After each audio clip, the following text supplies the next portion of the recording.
Hello everyone, আসসালামু আলাইকুম। আজকে আমি সুজি দিয়ে মালাই চপের রেসিপি আপনাদের সাথে শেয়ার করব। ট্রাস্ট মি, এটা মুখে দিলেই মিলে যাবে। আপনারা যখন করে খাবেন আপনারা নিজেরাই বুঝতে পারবেন। খুব সহজেই আজকে আমি এই মালাই এবং সুজির চপ করব। চলুন দেখে নিই। আর এই জন্য একটা প্যান বসিয়ে দিয়েছি আর তাতে 3 টেবিল চামচ চিনি দিয়ে দিচ্ছি। আর চুলার আঁচটা একদম লোতে করে অপেক্ষা করব। চিনিটা আস্তে আস্তে যখন গলে যাবে, ঠিক আস্তে আস্তে ক্যারামেলটা হয়ে আসবে। চিনিটা কিন্তু ক্যারামেল হয়ে গিয়েছে। আর আপনারা যেরকম কালার পছন্দ করেন ঠিক সেরকম কালার করে নেবেন। আমার ক্যারামেলটা কিন্তু একদম রেডি। আর অবশ্যই খেয়াল রাখতে হবে যেন ক্যারামেলটা পুড়ে না যায়। পুড়ে গেলে কিন্তু পুরো যে মালাইটা সেটা কিন্তু তিতা হয়ে যাবে। তাই চুলার আঁচটা একদম লোতে রেখে আস্তে আস্তে ক্যারামেলটা হয়ে আসবে। এটা কিন্তু তেমন নাড়াচাড়া করা লাগে না। এখন এই ক্যারামেলে আমি 2 কাপ লিকুইড দুধ দিয়ে দিচ্ছি। এটা কিন্তু দেখতেই পাচ্ছেন ক্যারামেলটা কিন্তু জমে গিয়েছে। এটা ভয় পাওয়ার কিছু নাই। আস্তে আস্তে কিন্তু এই দুধের সাথে ক্যারামেলটা মিক্স হয়ে যাবে। পুরো ক্যারামেলটা কিন্তু দুধের সাথে একদম পারফেক্টভাবে মিক্স হয়ে গিয়েছে। অল্প একটু দেখা যাচ্ছে, এটাও কিন্তু আস্তে আস্তে একদম দুধের সাথে মিক্স হয়ে যাবে। এখন আমি এই মালাইয়ের সাথে 1/4 কাপ গুঁড়া দুধ দিয়ে দিব। আর সাথে সাথে আমি গুঁড়া দুধটা নেড়ে চেড়ে মিক্স করে নিব, না হয় কিন্তু গুঁড়া দুধটা দলা পেকে যাবে।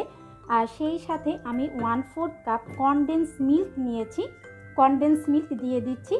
আপনারা চাইলে কিন্তু চিনিও দিতে পারেন, তবে কনডেন্স মিল্ক দিলে কিন্তু এর টেস্টটা অনেক বেড়ে যায়। সুজি রসমালাইয়ের জন্য আমার মালাইটা কিন্তু একদম রেডি। এখন আমি মালাইটা একটা সাইডে রেখে দিব। চপ বানানোর জন্য এখন আমি চলে যাব।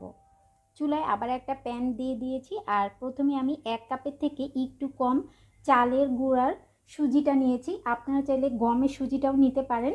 এটা হচ্ছে চালের গুঁড়ার সুজি। আমি 1 মিনিটের মতো সুজিটা একটু ভেজে নিব। ভেজে নেওয়া শেষ। এখন আমি ঘি দিয়ে দিব। আমি এখানে 1 টেবিল চামচ ঘি নিয়েছি। আমি ঘিটা দিয়ে দিচ্ছি।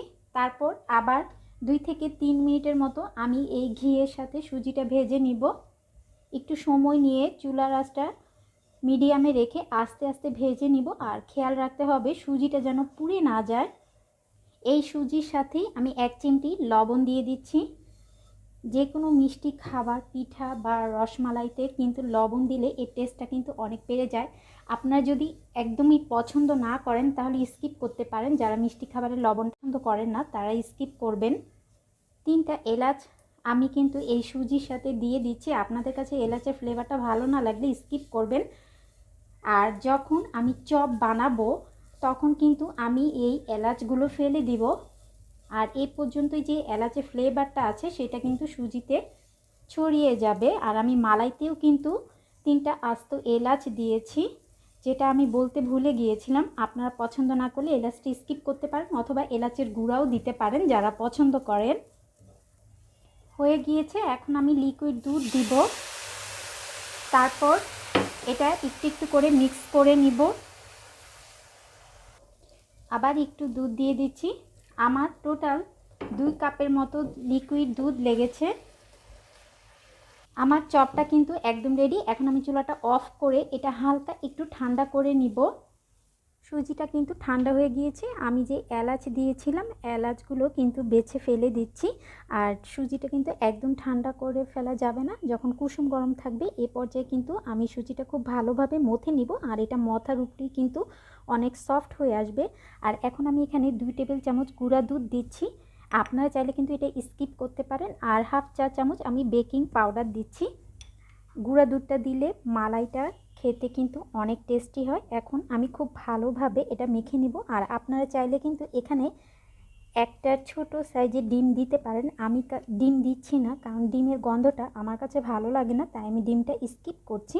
আপনারা ডিমের ফ্লেভারটা ভালো লাগলে ডিম দিতে পারেন। আরেকটা এলাচ পেয়েছি, আমি এলাচটা ফেলে দিয়েছি। এখন খুব ভালোভাবে এটা মেখে নেব, স্মুথ ডো করে নেব।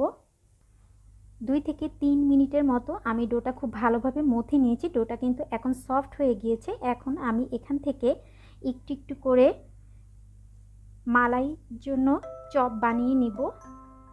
প্রথমে আমি এটা একটু গোল করে নিচ্ছি। আপনারা যেরকম ভালো লাগে, আপনাদের লম্বা ভালো লাগলে আপনারা লম্বা করে নিতে পারেন, তবে আমি এটা একটু গোল করব। এভাবে করে হাতে ঘুরিয়ে গোল করে হাতে একটু এভাবে চাপ দিলেই হয়ে যাচ্ছে। আমি এরকম করে সবগুলো চপ বানিয়ে নিব। সবগুলো চপ আমি বানিয়ে নিয়েছি। এখানে টোটাল 13টা চপ হয়েছে। আর এখন আমি চপগুলো ভাজতে চলে যাব। ভাজার জন্য একটা প্যানে আমি তেল দিয়ে দিয়েছি। এখন আমি একটা একটা করে চপগুলো দিয়ে দিব। আর তেলটা কিন্তু একদম কুসুম গরম থেকে একটু বেশি গরম হবে, খুব বেশি গরমও হবে না, আবার একদম ঠান্ডাও হবে না। সবগুলো চপ আমি দিয়ে দিচ্ছি। চপগুলো কিন্তু এক একাই ভাজা হতে থাকবে। এক পাশ হয়ে গেলে আমি অপর পাশটা উল্টে দিব। এক পাশ হয়ে গিয়েছে, আমি সবগুলো চপ অপর পাশ উল্টে দিব। সবগুলো চপ আমার ভেজে নেওয়া শেষ।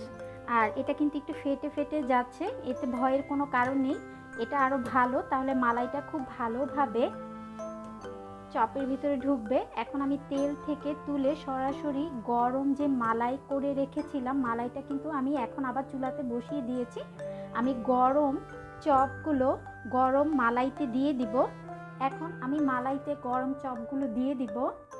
এখন একটা ঢাকনা দিয়ে ঢেকে রেখে দিব 2 ঘন্টার জন্য। আপনারা চাইলে কিন্তু সারা রাত রেখে দিতে পারেন। আর এটা যখন আমি খাবো, এটা কিন্তু মুখে দিলে মিলে যাবে। আশা করি আজকের এই চপের রেসিপি, মালাই চপের রেসিপি আপনাদের কাছে ভালো লেগেছে। আল্লাহ।